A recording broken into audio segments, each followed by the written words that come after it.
What up, everyone? Mr. Downtown Ray Melo. You're listening to the Entertainment Report on iHeartRadio, live from Orlando for Monday, June 17th, 2024, delivering some major stories and trends going on in the world of entertainment and beyond. You can follow the show on Facebook, Twitter, or Instagram. Facebook.com/The Entertainment Report with Ray Melo, that's REYMELO, on Twitter at The Enter Report, or on Instagram at The Entertainment Report. You can listen to the show anytime you want on iHeartRadio. Just go to iHeart.com or your iHeart phone app, search for The Entertainment Report, and it'll take you to the page. I hope everyone had a great Father's Day weekend. The Outsiders was named Best Musical, and Daniel Radcliffe, Jeremy Strong, Sarah Paulson, and Jonathan Groff won Tony Awards for their Broadway performances at the David H. Koch Theater and Lincoln Center in New York on Sunday. Harry Potter icon Radcliffe won for Best Supporting Actor in a Musical for Merrily We Roll Along, while his co-star Groff was named Best Lead Actor in a Musical. The show also earned the honors for Best Revival of a Musical and Best Orchestration. Strong, who is famous for his work on the TV series Succession, won his Tony for Best Lead Actor in the play for Enemy of the People. American Horror Story TV Scream Queen Paulson won for Best Lead Actress in a play for Appropriate, which also earned the statuettes for Best Revival of a Play and Best Lighting Design of a Play.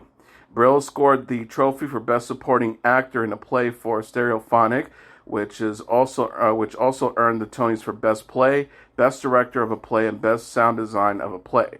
Hell's Kitchen stars Malia Joy Moon and Keisha Lewis won for Best Lead Actress and Supporting Actress in a Musical. Cara Young went home with the Best Supporting Actress prize for a performance in Purely Victorious, while Suffs won for Best Book of a Musical and Best Score. And Illinois picked up the prize for Best Choreography. The Outsiders earned the accolades for Best Director of a Musical, Best Sound Design of a Musical, and Best Lighting Design of a Musical. The ceremony aired on CBS and streamed on Paramount+. Oscar-winning West Side Story actress Ariana DeBose hosted the event for the third consecutive year. Stereophonic and Hell's Kitchen led the nominees with 13 apiece, followed by The Outsiders with 12 nominations. Merrily We Roll Along and Water for Elephants were both up for 7 awards.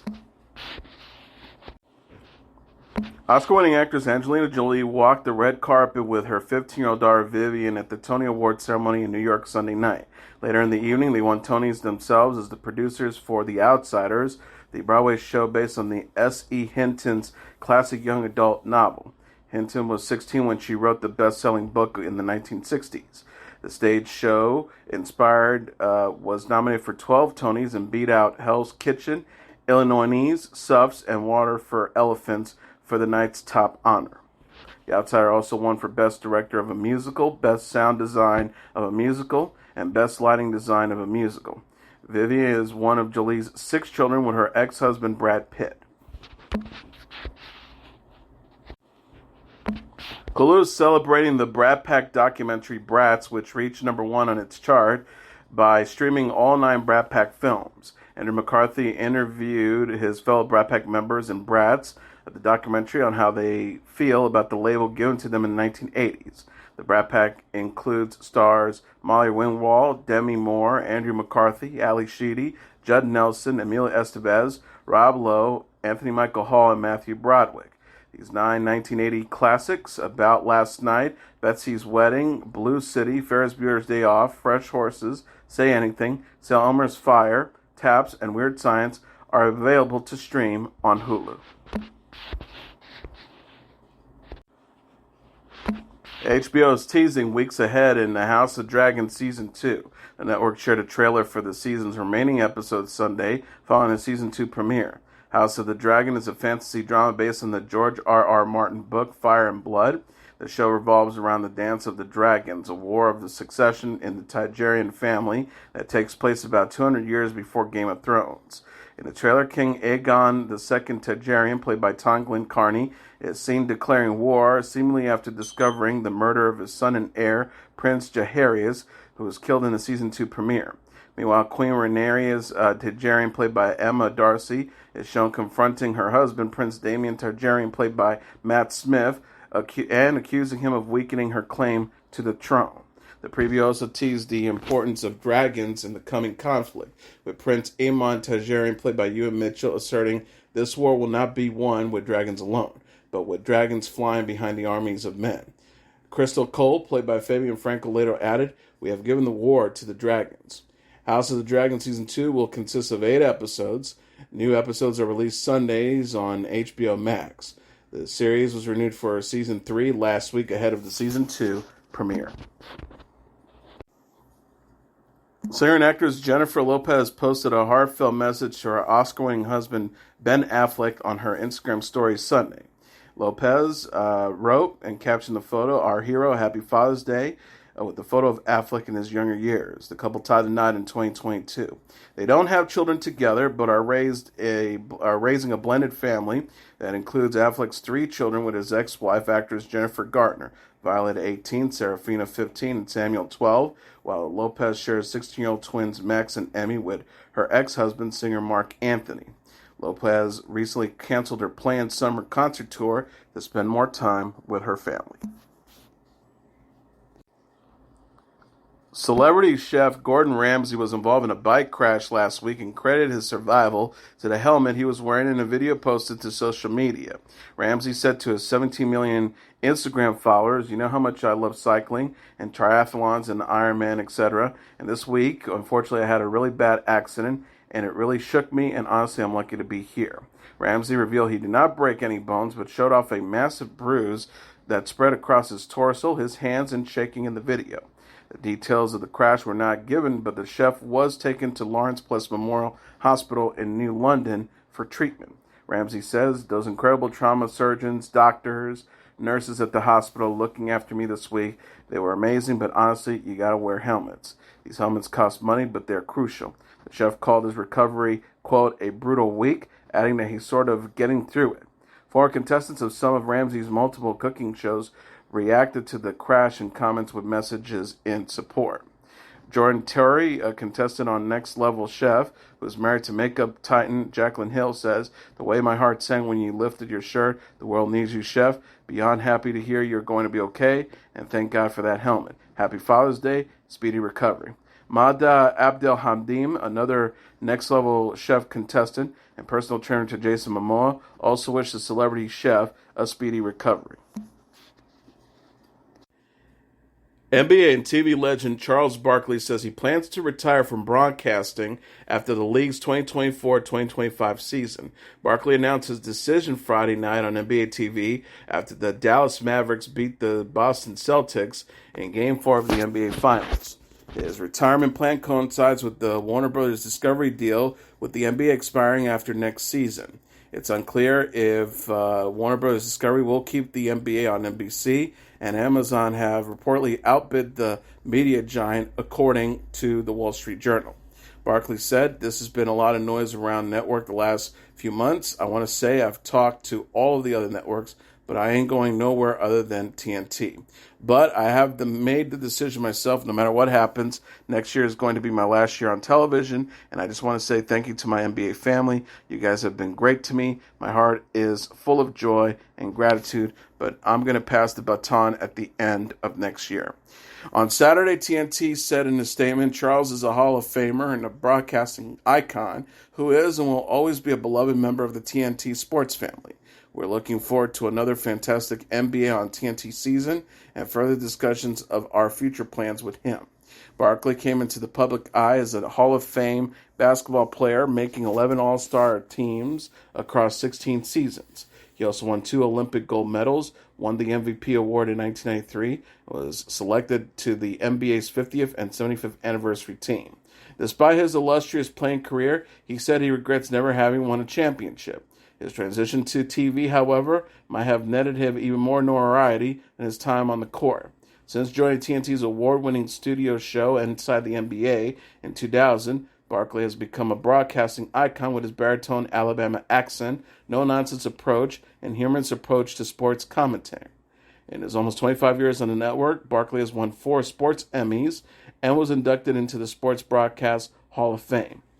Barkley also has appeared as a studio analyst for the joint coverage by TNT and CBS of the NCAA tournament in men's basketball since 2011. He briefly flirted with a career in politics, possibly putting in a bid for governor of Alabama, but said the two-party system left him uninspired. He says, I really thought hard about running for governor, but then I realized, I don't think either of these parties are really concerned about people. And that's what America is, people.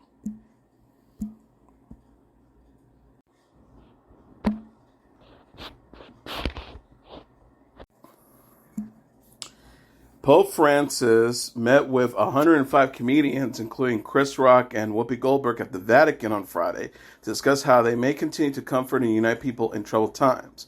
In all, funny people from 15 countries attended the event, which was designed to promote a relationship between comedians and the Roman Catholic Church. Humor, Francis said, does not offend, does not humiliate, does not nail people to their faults, but rather help, quote, break down social barriers and create connections. Among the attendees were Conan O'Brien, Jim Gaffigan, Jimmy Fallon, Stephen Colbert, Tig Notaro, and Julia Louis-Dreyfus. The pontiff told the crowd, in the midst of so much gloomy news, you denounce abuses of power, you give voice to forgotten situations, you highlight abuse, you point out inappropriate behavior, and praising them for inspiring people to think critically by making them laugh and smile. O'Brien and Gaffigan are well-known Catholics and frequently discuss their upbringings in the church during their comedy acts. O'Brien quipped, it's the first time and I'm sure the last. I'm sure he walked out and said, we're never doing that again. Gaffigan jokingly described the meeting as the ultimate Hail Mary. Gaffigan says, he's like, all right, what if we just call in all the clowns? What if we just call the court gestures? It's a nice thing. Colbert agreed. He said, it was wonderful, something I'll never forget.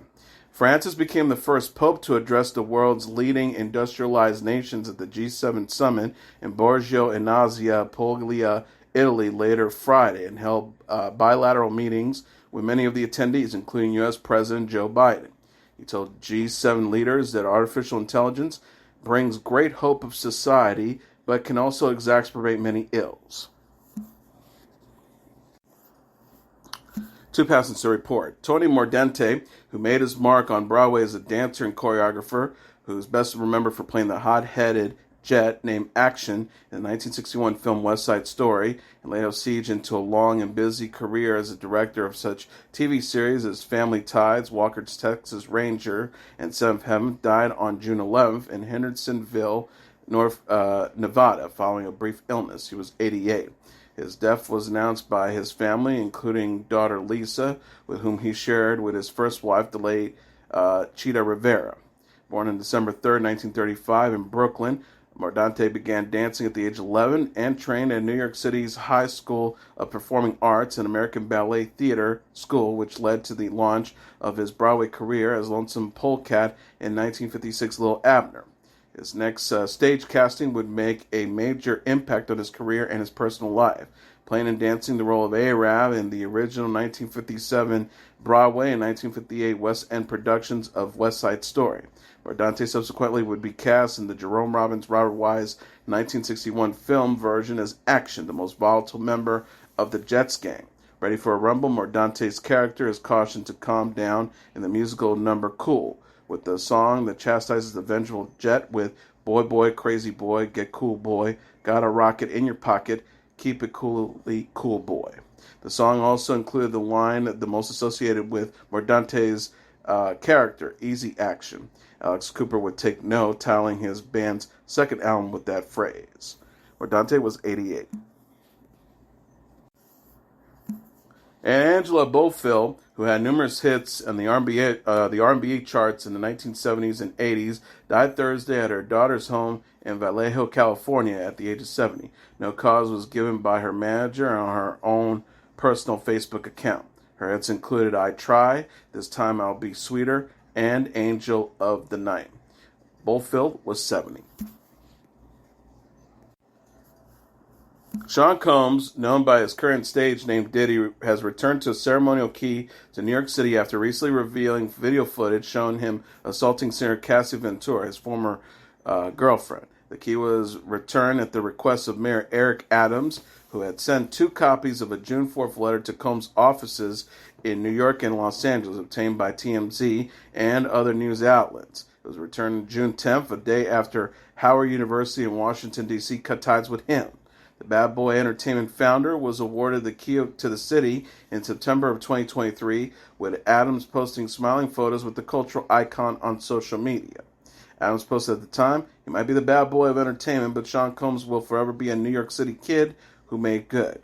He's given so much back to his roots, and every move he makes is proof that hustle pays off. Enjoy your key to the city, Diddy."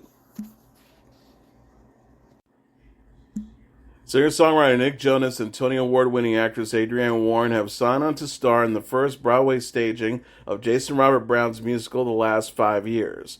Whitney White is directing the show, which is scheduled to open next spring. White said in a statement Sunday, "The Last 5 Years is one of the greatest original American musicals in the canon.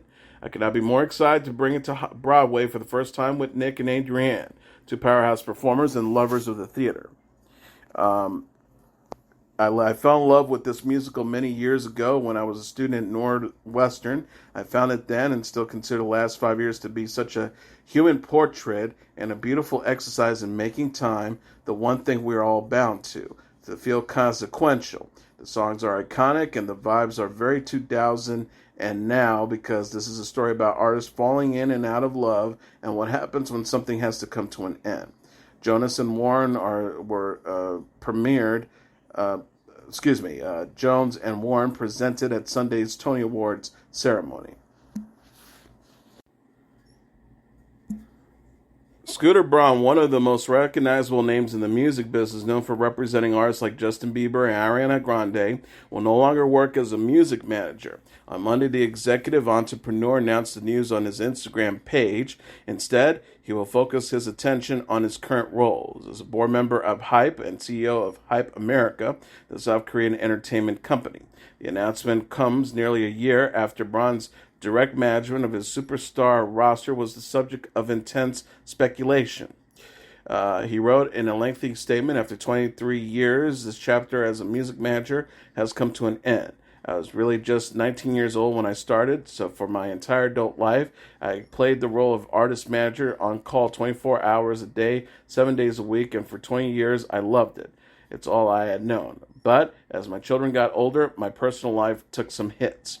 Every client I've had the privilege of working has changed my life, and I know many of them are just beginning to see the success they deserve. I will cheer for every single one of them." In his statement, Braun mentioned a number of his clients from over the years: Grande, Bieber, Andrew Waite, Little Dicky, Tori Kelly, J Balvin, Demi Lovato, Zach Brown Band, Martin Garrix, David Guetta, Steve Angelo, Carrie Rae Jepsen, Psy, and Quavo.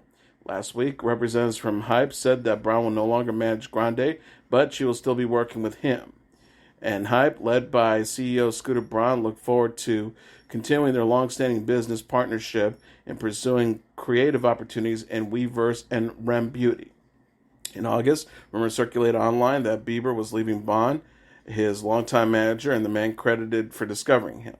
In the days that followed, media outlets began reporting that some of Braun's other high-profile clients like Grande and Lovato were also parting ways with him.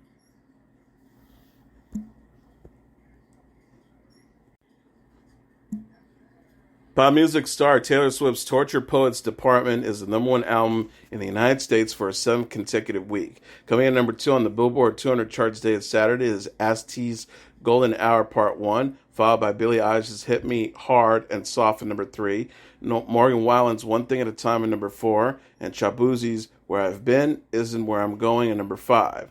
Running up the top tier are Wallen's Dangerous, the double album, number 6, Noah Callahan's Stick Season, number 7, Future and Metro Boomin's We Don't Trust You at number 8, Gunna's One of One at number 9, and Zach Bryan's self-titled album at number 10.